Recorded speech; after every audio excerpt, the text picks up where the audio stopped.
L'info sur AL24 News, bienvenue. Au moins 252 journalistes, dont 34 femmes, sont tombés en martyrs dans la guerre génocidaire menée par l'occupation sioniste contre la bande de Gaza depuis 2 ans, a rapporté l'agence de presse palestinienne Wafa, reprenant les statistiques du comité de Hurriyet du syndicat des journalistes palestiniens.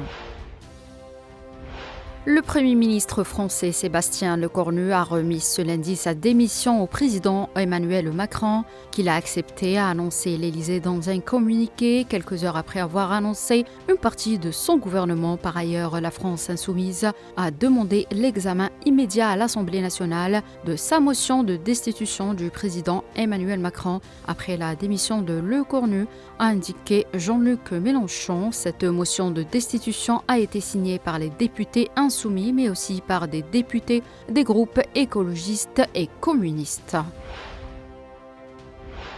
L'Iran ne compte pas de reprendre les négociations avec les pays européens sur son programme nucléaire après le rétablissement des sanctions à son encontre, a indiqué ce lundi la diplomatie iranienne. Esmaïl Baghaei a ajouté que l'Iran examinait les conséquences et implications du retour des sanctions qui avaient été levées il y a 10 ans.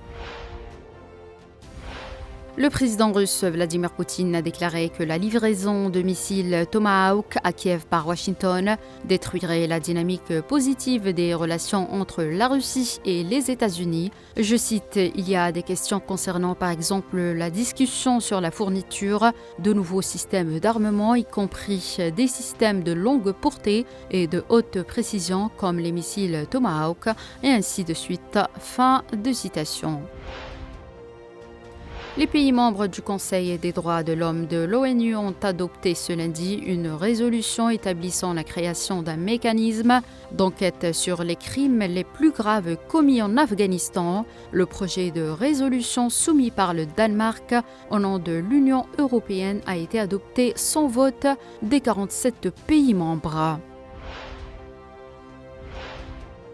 L'OPEP+ poursuit sa stratégie. D'après les négociations tous les week-ends, l'Arabie saoudite et ses alliés ont décidé d'augmenter de nouveau leur production le mois prochain de 137 000 barils par jour. Parallèlement, les cours du pétrole sont en hausse ce lundi, conséquence d'une hausse des quotas de production. C'est la fin de ce point de l'actualité internationale. Merci de l'avoir suivi.